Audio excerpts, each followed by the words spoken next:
Hello दोस्तों, आप सबका स्वागत है आपके अपने चैनल गोल अचीवर्स में। और ये लेक्चर है आपका फिजिक्स का एंड फिजिक्स में हम लोग डिस्कस कर रहे थे एटॉमिक स्ट्रक्चर। हाँ, एटॉमिक स्ट्रक्चर हम लोग फिजिक्स में डिस्कस कर रहे थे, जिसका हमने काफ़ी कुछ मेन टॉपिक्स पढ़ भी लिए हैं। मैं कल आपका संडे था, एक दिन का गैप आ गया है हमारी स्टडी में, तो इसीलिए मैं क्विक रिवीजन दे देती हूँ। क्विक रिवीजन देने का मेन पर्पस होता है कि आपका लिंक बना रहे और आप जब नई चीज़ पढ़ें तो आपको ऐसा ना लगे कि आप ये क्या पढ़ने बैठ गए या क्या हो रहा है। तो एक क्विक रिवीजन दे देती हूँ। सबसे पहले हमने एटम के बारे में पढ़ा था। उसके रिलेटेड हमारे पास 3 थ्योरीज आई थी। ये आप लोग जानते हैं 3 थ्योरीज कौन कौन सी आई थी। पहले थी जे थॉमसन की थ्योरी। इसमें आपको कहा गया था एक क्विक पुडिंग का एग्जांपल देके कि जैसे केक होता है, पूरा उसका ब्रेड वाला जो हिस्सा होता है वो पूरा पॉजिटिव चार्ज हो गया आपका, और बीच बीच में जो आपके चोको चिप्स या ड्राई फ्रूट्स या कुछ और जो आपकी जेलीज वगैरह पड़ी रहती हैं वो आपके इलेक्ट्रॉन की तरह बिहेव करती है, और ये आपस में इतने इस तरह से बैलेंस्ड होते हैं कि ये हमारा फाइनल रिजल्ट न्यूट्रल देता है। हालांकि ये थ्योरी ज़्यादा चली नहीं और ये थ्योरी कैंसिल हो गई। उसके बाद हमारी सेकेंड थ्योरी आई रदरफोर्ड की। रदरफोर्ड ने क्या बोला कि हमारा एक ऑर्बिट के बीच में एक न्यूक्लियस होता है, सेंटर होता है, जितना भी आपका मास है वो सेंटर में कॉन्सेंट्रेटेड रहता है, और इलेक्ट्रॉन आपका उसके अराउंड रिवॉल्व करता है एक ऑर्बिट में। लेकिन इस पे लोगों ने क्रिटिसाइज किया और पूछा कि भाई ठीक है, अगर ये रिवॉल्व कर रहा है मान लेते हैं आपकी बात, लेकिन जब ये रिवॉल्व कर रहा है और ये चल रहा है, एक जगह से दूसरी जगह मूव कर रहा है, तो उसमें कुछ ना कुछ तो इसकी एनर्जी निकल ही रही होगी। तो जब ये एनर्जी निकल रही है, तो ये एनर्जी जब लॉस हो रही है, तो ये घूमते घूमते फाइनली एक टाइम ऐसा आना चाहिए कि जब ये एनर्जी सारी खत्म हो जाएगी, और जब ये खत्म हो जाएगी तो ये इलेक्ट्रॉन आपका न्यूक्लियस में फॉल कर जाना चाहिए। और जब आपके ऐसे सारे ही न्यूक्लियस में इलेक्ट्रॉन फॉल कर जाएंगे तो आपका एटम कोलैप्स हो जाना चाहिए, और एटम कोलैप्स होने की वजह से आपका जो भी ऑब्जेक्ट है वो खत्म हो जाना चाहिए। लेकिन असल में तो ऐसा होता नहीं है, तो फिर आपकी ये थ्योरी हम सही नहीं मान सकते, ये थ्योरी गलत है। सेम इसी थ्योरी पे बेस्ड एक और थ्योरी आई थी, बोहर्स थ्योरी आई थी, जिसने हमें 3 पोस्टुलेट्स दिए थे, और ये हमारी तब तक की सबसे सक्सेसफुल थ्योरी मानी जा रही थी। अब भी ये वैलिड है। क्लासिकल फिजिक्स जब हम पढ़ते हैं तब हम इसी थ्योरी पे बेस्ड अपने जो भी आपकी बेसिक एनालिसिस रहती है वो इसी थ्योरी पे आज भी बेस्ड है। 3 पोस्टुलेट्स में इन्होंने दिए थे। फर्स्ट पोस्टुलेट में क्या कहा था, सेम यही जो रदरफोर्ड ने कहा था, क्या कि आपका न्यूक्लियस है और आपका जो इलेक्ट्रॉन है वो रिवॉल्व करता है। सेम लोगों ने क्वेश्चन उठाया तो फिर ये फॉल आउट क्यों नहीं कर जाता, आपका फॉल क्यों नहीं करता। इस पे इन्होंने एक्सप्लेनेशन दिया कि ये जो इलेक्ट्रॉन है आपका, ये जो इलेक्ट्रॉन रिवॉल्व कर रहा है, ये आपका 2 फोर्स से, एक सेंट्रीफ्यूगल फोर्स से और एक सेंट्रीपेटल फोर्स से बैलेंस होता है, और ये इस तरह से बैलेंस होता है कि ये इसी ऑर्बिट में कॉन्टिन्यूसली घूमता रहता है, और इसको घूमने के लिए अपनी कोई भी एनर्जी नहीं लगानी पड़ती है। ये सिर्फ इन फोर्सेस की वजह से घूमता है। अब सेकंड इन्होंने क्या बोल दिया कि ये जो हमारा इलेक्ट्रॉन है, ये जो रिवॉल्व कर रहा है, ये एक फिक्स ऑर्बिट में रिवॉल्व करता है, ऐसे ही सिर्फ रिवॉल्व कर रहा है, तभी ये हमारा सेंट्रीफ्यूगल और सेंट्रीपेटल फोर्स इस तरह से बैलेंस है कि उसे एक ही ऑर्बिट में रखते हैं, फिक्स ऑर्बिट में मूव करता है।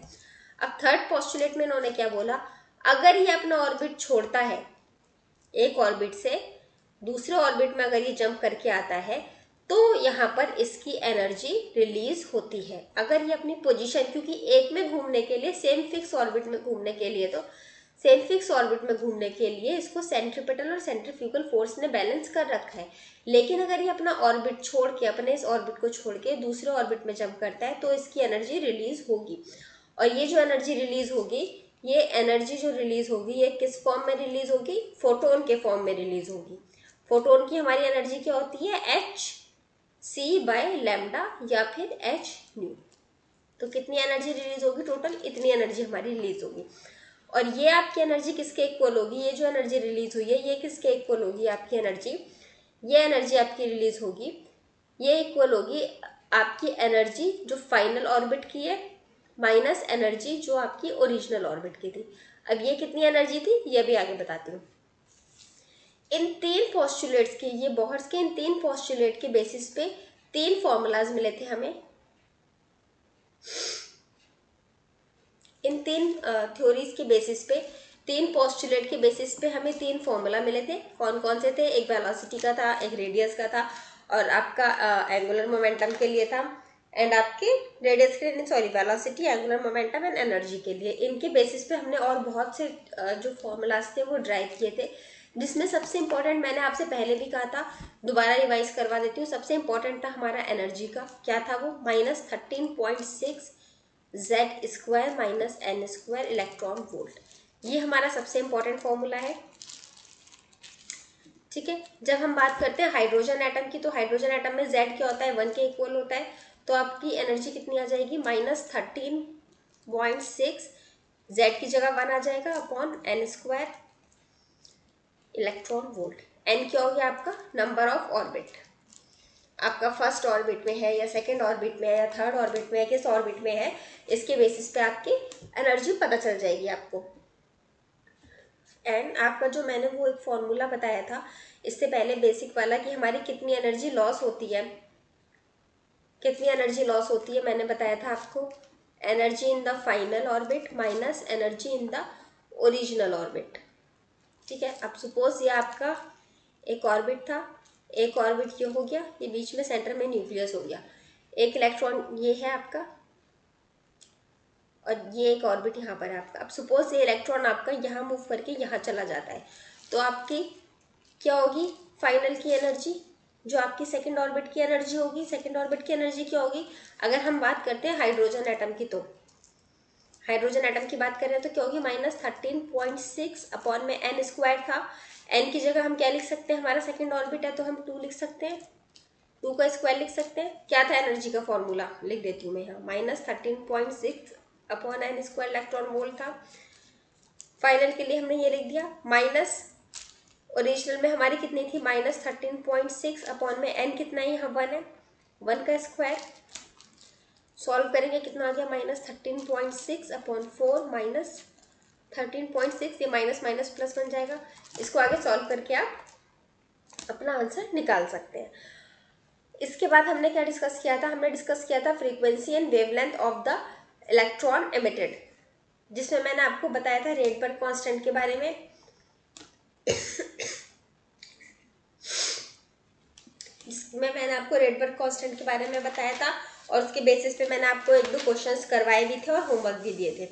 अब हम चलते हैं अपने नेक्स्ट टॉपिक की तरफ, और वो टॉपिक है आपका hydrogen spectrum and spectral series. Okay, ये है आपका आज का टॉपिक। यहाँ से हम आज की क्लास अपनी स्टार्ट कर रहे हैं, इससे पहले मैंने आपको सिर्फ रिवाइज करवाया है। अब आप यहाँ पे मुझे बताइए, जब हम ये स्पेक्ट्रम या स्पेक्ट्रल सीरीज की बात करते हैं तो हम यहाँ पर सिर्फ हाइड्रोजन की बात क्यों कर रहे हैं, क्या सिर्फ हाइड्रोजन का स्पेक्ट्रम बन सकता है, नहीं, ऐसा बिल्कुल नहीं है। आप सारे जितने भी आपके पास एलिमेंट्स हैं, जितने भी आपका प्रोडक्ट टेबल में आपके एलिमेंट्स हैं, आप सबका बना सकते हैं।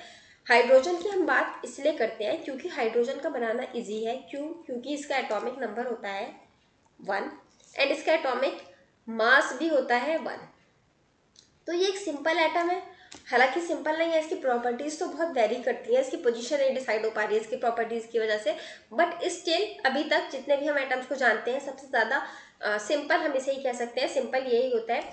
इसीलिए इसका जो स्पेक्ट्रम होता है ये बनाना काफ़ी ईजी होता है। और हमारे लेवल में अभी हमें बहुत ज़्यादा, हम एटीसी के लिए प्रिपेयर कर रहे हैं, कोई अपना फिजिक्स या केमिस्ट्री में पीएचडी नहीं कर रहे हैं, तो सिंपल हम इसका हाइड्रोजन वाले को लेके पढ़ेंगे, और जो इसकी सीरीज होती है जो हमने 11th या 12th में पढ़ा है, हम अपनी स्टडी को अभी वहीं तक ही सिर्फ सीमित रखेंगे, क्योंकि ज़्यादा पढ़ने से क्या होगा, अगर हम हाइड्रोजन के बाद हीलियम, ऑक्सीजन सब कुछ का पढ़ने बैठ जाएंगे तो वो एग्जाम में आना नहीं है और सिर्फ टाइम वेस्ट होगा। तो हम बात करते हैं सबसे पहले हाइड्रोजन स्पेक्ट्रम की।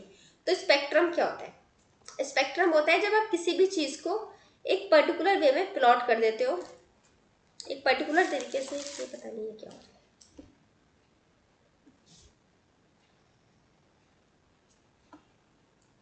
एक सेकेंड, पता नहीं क्या हो रहा है, यहाँ लिखती हूँ, इधर ही लिखती हूँ। अगर आप किसी भी चीज़ को प्लॉट कर देते हो तो आपका वो बताता है कि आपने, आपका स्पेक्ट्रम को दिखाता है। अब अगर हम बात करते हैं हाइड्रोजन स्पेक्ट्रम की, तो हम क्या, हाइड्रोजन स्पेक्ट्रम की क्या डेफिनेशन होगी, मैं आपको सिर्फ एक आइडिया देने के लिए बता देती हूँ ताकि आप आसानी से समझ पाएँ। All the radiations from hydrogen gas when plotted using spectrometer are called hydrogen spectrum. ठीक है, क्या समझ में आया इससे आपको कि जो आपकी हाइड्रोजन गैस है, जो आपकी हाइड्रोजन गैस है, ये कुछ ना कुछ चीज़ आप कुछ ना कुछ रेडिएट करता होगा। हाइड्रोजन गैस है, ये कुछ ना कुछ रेडिएशन रिलीज कर रही है।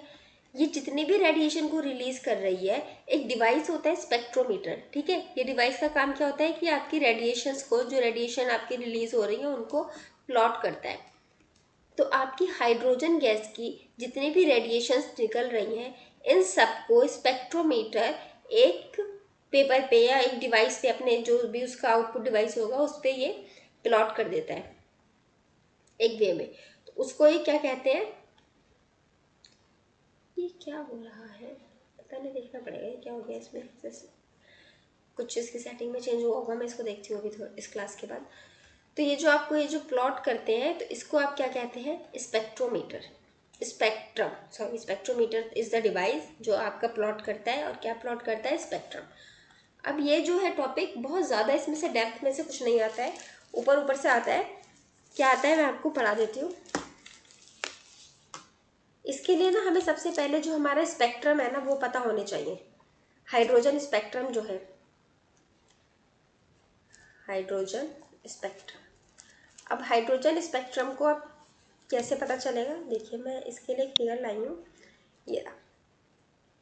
इसमें क्या होती है, आपका हाइड्रोजन स्पेक्ट्रम में आपके, मैंने बताया कि आपका ऑर्बिट्स होते हैं बहुत सारे, ये आपका न्यूक्लियस होता है, इसके अराउंड ऑर्बिट होते हैं। हालांकि जब हम बात करते हैं हाइड्रोजन का, तो हमारा इलेक्ट्रॉन सिर्फ जो फर्स्ट ऑर्बिट होता है इसी में ही रिवॉल्व करता है, जो फर्स्ट ऑर्बिट होता है इसी में ही आपका हाइड्रोजन इलेक्ट्रॉन रिवॉल्व करता है। लेकिन जब हम उसको स्पेक्ट्रम पे एक स्पेक्ट्रम बना रहे हैं और वो अलग अलग उसमें रेडिएट कर रहा है, जब हाइड्रोजन आपका अलग अलग, हाइड्रोजन गैस से बहुत सारी रेडिएशंस निकल रही हैं, तो जब आपने इनको प्लॉट करा, ये N7654321 करके आपने प्लॉट कर दिया, तो इन सीरीज को फिर कुछ कुछ नाम दिया जाता है। ठीक है, तो जो सबसे फर्स्ट सीरीज होती है जो हमारी N1 तक आती है, एनर्जी लेवल N मतलब N आपका यहाँ कुछ भी आपका हो सकता है, 2, 3, 4 से लेके इन्फिनिटी तक कोई भी एनर्जी लेवल हो सकता है। वहां से आपका जो भी रेडिएशंस है वो आपके एनर्जी ऑर्बिट लेवल 1 तक आ जाए, तो उस सीरीज को हम क्या कहते हैं, लेमन सीरीज। अच्छा, पहली चीज एक मैं आपको ये बताना चाहूंगी कि ये जो आपके ऐसे होता है ना, जब कि हम ऐसे जाते हैं तो हमारी वेवलेंथ इसकी इंक्रीज करती जाती है। ओके, इंक्रीज करती है वेवलेंथ। ये बात एक नोटिस करना कि सबसे हमारी जो वेवलेंथ होगी वो लेमन से बड़ी होगी बालमर सीरीज से ज़्यादा वेवलेंथ होगी हमारी पास्चन सीरीज की, उससे ज़्यादा ब्रैकेट की। इसके बाद हमारी एक और होती है जो इसमें शायद इन्होंने बनाई नहीं है, यहाँ पे मैं बना देती हूँ। ये आपकी यहाँ तक आती है, यहाँ से ये आ रही है, ये है, एक ये है। ठीक है, इसको हम कहते हैं फंड सीरीज। ये आपकी एनर्जी लेवल N से होती है एनर्जी लेवल 5 तक। ओके, एनर्जी लेवल N से लेके एनर्जी लेवल 5 तक होती है। अब देखिए इसमें आपकी जो फर्स्ट सीरीज है वो कौन सी है, लेमन सीरीज। इसमें आपका N=1 तक आ गया आपका नीचे। फिर उसके बाद सेकंड कौन सी है, बालमर सीरीज, N=2 तक। थर्ड पास्चन, ब्रैकेट और फर्ड सीरीज। सिर्फ आपको इस सीरीज में इनके नाम पता होने चाहिए। आपसे पूछ सकता है कि वेवलेंथ के अकॉर्डिंग अरेंज करिए या फिर फ्रीक्वेंसी के अकॉर्डिंग। तो अगर हमारा ऐसे वेवलेंथ इंक्रीज कर रहा है तो हमारी जो फ्रीक्वेंसी है वो हमारी ऐसे इंक्रीज करेगी। ठीक है, मतलब सबसे ज़्यादा फ्रीक्वेंसी इसकी और सबसे कम फ्रीक्वेंसी फंड सीरीज की। ये हो गया आपका अकॉर्डिंग टू वेवलेंथ। और अगर हम बात करते हैं फंड से ज़्यादा ब्रैकेट, ब्रैकेट से ज़्यादा पास्चन, पास्टन से ज़्यादा बाल्मर, बाल्मर से ज़्यादा लेमन। तो ये हो गई आपकी फ्रीक्वेंसी के अकॉर्डिंग अरेंज। ठीक है। या फिर ये पूछ सकता है कि एनर्जी लेवल n से लेकर हमारा एनर्जी लेवल 3 तक कौन सी सीरीज में आता है।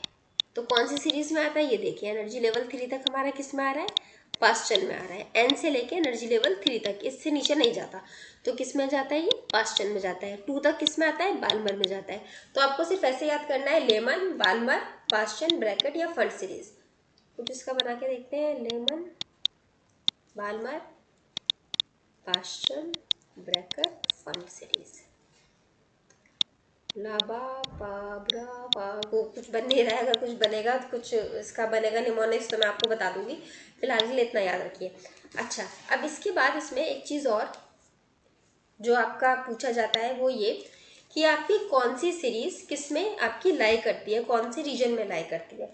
तो सबसे पहले अगर हम बात करें अपनी लेमन सीरीज की, लेमन सीरीज की, तो ये हमारी लाई करती है यूवी रेडिएशंस में। ओके। फिर सेकंड हमारा क्या था, बाल्मर सीरीज। बाल्मर सीरीज हमारी लाई करती है विजिबल रीजन में।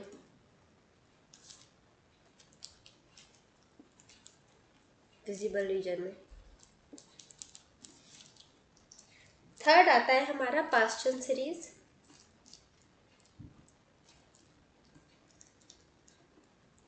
ये लाई करती है हमारी नियर इंफ्रारेड। ना याद रहे तो सिर्फ इंफ्रारेड भी याद रहेगा ना, तो वो भी एनफ है, इतना डीप में नहीं पूछता है नियर इंफ्रारेड या फार इंफ्रारेड। बस मुझे याद था तो मैंने सोचा पूरे लिख देती हूँ। ये आता है आपका फार इंफ्रारेड, फार इंफ्रारेड रीजन। और आपका फिफ्थ वन फंड सीरीज, ये भी आपका सेम ही रहता है। एग्जाम पर्पज से ये दोनों ज़्यादा इंपॉर्टेंट है, इन दोनों पे क्वेश्चन पूछा जाता है कि विजिबल में कौन सा लाई करता है, या बाल्मर किस में लाई करता है, या लेमन किस में लाई करता है। बाकी की तो आपकी मोर एंड लेस इंफ्रा ही है, आपका इंफ्रा ही पूछा जाएगा, नियर और फार इतना डेप्थ में नहीं जाता है। ठीक है, ये आ गया होगा, आई होप आपको समझ। अच्छा, आपका ये जो सीरीज था इसमें आपने देखा होगा, ये जो आपकी फर्स्ट लाइन थी, सॉरी, ये जो आपकी फर्स्ट लाइन थी ये आपके एडजेसेंट पे थी, मतलब N2 से N1 तक आ रहा है। तो फर्स्ट लाइन हमेशा क्या डिनोट करती है, आपकी एडजेसेंट लेवल को। यहाँ पे देखिए, यहाँ भी 3 से शुरू हुई 2 पे खत्म, यहाँ पे भी 4 से शुरू हुई 3 पे खत्म। ठीक है, एडजेसेंट लेवल को डिनोट करती है। और जो लास्ट लाइन होती है, फर्स्ट लाइन आपके क्या डिनोट करती है, मैं लिखती हूँ, फर्स्ट लाइन क्या डिनोट करती है आपका, adjacent level, adjacent orbit. And last line infinity to आपका और ऑर्बिट, आपका वो ऑर्बिट जहां तक भी उसको आना है। ये आपकी n इक्वल्स टू मैंने 7 लिख दी, लेकिन ये आपकी 8 से भी आ सकती थी, 9 से भी आ सकती थी, इन्फिनिटी से आके आपके उस ऑर्बिट तक आ जाएगी जिस भी ऑर्बिट में वो फाइनल उसका जो भी ऑर्बिट होगा। जैसे लेमन के लिए 1 हो जाता है, बाल्मर के लिए 2 हो जाता है। तो आपकी लास्ट लाइन इन्फिनिटी से शुरू होती है और आपका 1 या 2 तक जहाँ तक भी आना होता है आ जाती है। जैसे आपके लिए पूछ सकते हैं कि पास्टन सीरीज की अगर हम बात करें तो इसकी जो लास्ट लाइन है, पास्टन सीरीज की लास्ट लाइन, वो कहाँ से कहाँ तक जाएगी आपकी, कहाँ से कहाँ तक जाती है। तो आपकी कहाँ से आएगी लास्ट लाइन, अगर हम बात करते हैं लास्ट लाइन की, तो ये आपकी आएगी इन्फिनिटी से 3 तक। और अगर हम बात करते हैं फर्स्ट लाइन की, तो फर्स्ट लाइन आपकी कहाँ से कहाँ तक जाती है, फर्स्ट लाइन आती है आपकी, अगर हम first line of Lyman series की बात करें, लेमन सीरीज की फर्स्ट लाइन की बात करें, तो ये कहाँ से कहाँ तक जाएगी, 2 से शुरू होके 1 तक। ओके, आगे समझ आपको वाला। तो ये आपको समझ में आ गया होगा कि हाइड्रोजन स्पेक्ट्रम क्या होता है। हाइड्रोजन स्पेक्ट्रम क्या होता है, कौन कौन सी इसमें लाइंस ड्रॉ होती है, Lyman, Balmer, Paschen, Brackett, Pfund. जब हम बात करते हैं वेवलेंथ की, तो ऐसे हमारा वेवलेंथ इंक्रीज करता है और हमारा फ्रीक्वेंसी इस वे में इंक्रीज करता है। कौन सी सीरीज किस रीजन में लाई करती है वो भी आपने देख लिया। मेन आपका यूवी और विजिबल है, बाकी तीनों इंफ्रा में ही आती हैं। पॉइंट ये तो इतना इंपॉर्टेंट है भी नहीं, ऊपर की 4 ज़्यादा इंपॉर्टेंट है। ठीक है, अब मैं इस पे बेस्ड आपको एक क्वेश्चन देती हूँ। अच्छा हाँ, एक चीज़ और बताइए, एक चीज़ आपने नोटिस करी होगी अगर इस फिगर में पूरे में,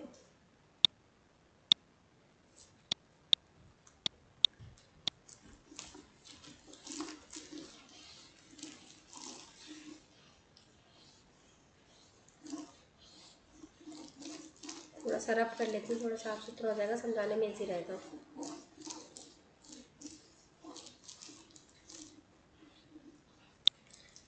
देखिए, अगर आपने इसमें नोटिस किया होगा तो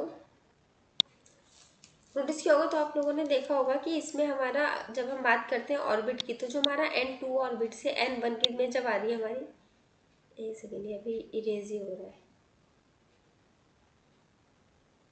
क्वेश्चन। जब आपकी N2 से लेके N1 पे जब आपका कोई भी आपका जब आ रहा है, N2 से शुरू होकर N1 तक आ रहा है, तो आपने इस वाले ऑर्बिट के बीच का गैप साइज देखा। सिमिलरली जब आपका N7 से N6 पे आ रहा है, तो आपने यहाँ गैप साइज देखा, ये गैप साइज कम हो गया। मैंने प्रीवियस लेक्चर में आपको बताया था कि सपोज अगर ये N1 है तो ये कुछ इस तरह का रहा होगा आपका ऑर्बिट, ये आपका न्यूक्लियस है अगर, तो एक N1 ये हो गया, फिर N2 ये आ गया, फिर N3 ये आ गया। इस तरह से आपके ऑर्बिट रहे होंगे। हमने इसको सिर्फ एक छोटा सा पोर्शन को लेके देखा है ऐसे करके, यहाँ पे हमने एक छोटे से पोर्शन में अपनी सारी वेव्स को देखा है, पूरे पे तो हम ड्रॉ कर नहीं सकते, बहुत कॉम्प्लेक्स हो जाता है। एक थोड़ा सा पोर्शन हमने लेके देखा है। तो देखिए, ये जो आपका N1 है, मैं आपको बता रही थी कि एनर्जी गैप जो होता है, जितना ज़्यादा न्यूक्लियस से अवे जाता है इलेक्ट्रॉन, आपका जो एनर्जी गैप रहता है वो आपका कम होता चला जाता है। जो आपके ऑर्बिट्स होते हैं वो एक दूसरे के ज़्यादा पास आते जाते हैं। तो देखिए, यहाँ एनर्जी गैप ज़्यादा है और जैसे जैसे दूर जा रहा है आपका एनर्जी गैप कम होता जा रहा है। और मैंने आपको प्रीवियस लेक्चर में ये भी बताया था कि अगर कोई इलेक्ट्रॉन आपका यहाँ से जंप करके यहाँ पर आता है, इस वाले पे सपोज आता है आपका कोई भी इलेक्ट्रॉन, अगर यहाँ से जंप करके सपोज यहाँ पर आता है, तो उसको आप क्या बोल सकते हैं, यहाँ पे आ रहा है तो ये आपका लेस एनर्जी रिलीज कर रहा है इन कंपैरिजन टू क्या, अगर कोई इलेक्ट्रॉन यहाँ से जंप करके यहाँ आ रहा है, ये मोर एनर्जी रिलीज करेगा। ये दोनों चीज़ें इसमें कैसे क्या डिफरेंस होता है मैंने आपको प्रीवियस लेक्चर में बताया था। अगर नहीं आप लोग को अभी याद आ रहा है तो प्लीज़ पिछला लेक्चर ज़रूर देखिए, वो इम्पोर्टेंट है। और आज का लेक्चर और प्रीवियस लेक्चर की हेल्प से मैं क्वेश्चन अब आपको देती हूँ, ये वाला।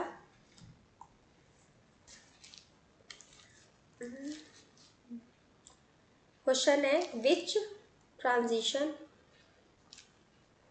शायद मैंने ये क्वेश्चन आपको दे चुकी हूँ लेकिन दोबारा दे देती हूँ अगर नहीं दिया है तो, मुझे याद नहीं आ रहा मैंने दिया है कि नहीं। रिप्रेजेंट द इमिशन, शायद दिया है आपको मैंने क्वेश्चन ये पहले, of a photon with most energy. ठीक है, विच transition represent the emission of photon, ठीक है, विद मोस्ट एनर्जी। क्वेश्चन आपका, ये स्ट्रेट लाइन है, वो इसमें बन नहीं पाती है।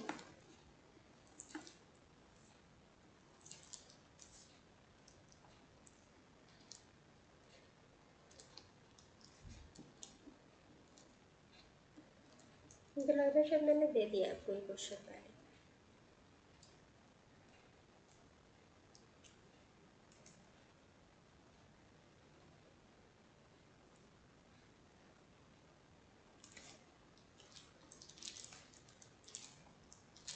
ओके, ये है एक होमवर्क क्वेश्चन। अगर दे दिया और अगर आपने पिछले वीडियो में इसका आंसर कर दिया है तो फिर आपको दोबारा सॉल्व करने की ज़रूरत नहीं पड़ेगी, वहीं से आप अपना दोबारा से आंसर कर सकते हैं। और अगर नहीं किया है तो इस वीडियो में प्लीज़ करिए, और अगर समझ नहीं आता है तो कमेंट बॉक्स में प्लीज़ पूछिए अगर आपको कुछ भी डाउट है, या फिर जो आपका टेलीग्राम चैनल है ये टेलीग्राम ग्रुप है डिस्कशन वाला, ये डिस्कशन वाला, इसको प्लीज़ ज्वाइन कीजिए। अगर आपको कुछ भी डाउट है तो आप वहाँ पूछ सकते हैं। ठीक है, एक क्वेश्चन और देती हूँ। अब हो सकता है मैंने ये क्वेश्चन भी दे दिया हो, लेकिन अगर नहीं दिया है तो आप इसको कर लीजिएगा दोबारा, मुझे याद नहीं आ रहा है मैंने लास्ट वीडियो में क्वेश्चन आपको दिए थे दोनों या नहीं दिए थे।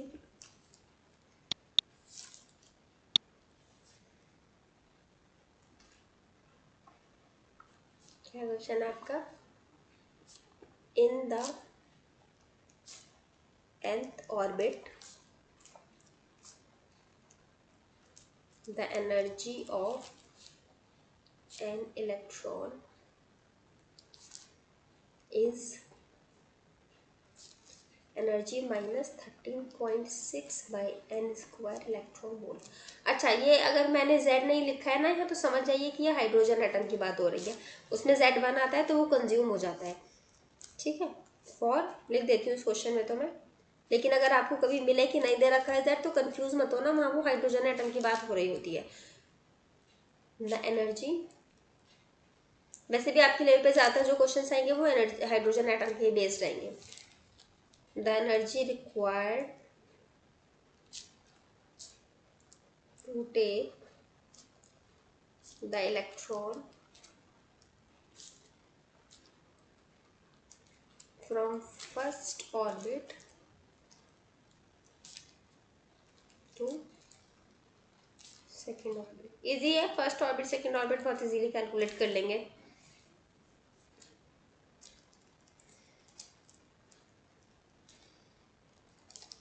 और हाइड्रोजन एटम इज, ठीक है, ये क्वेश्चन है।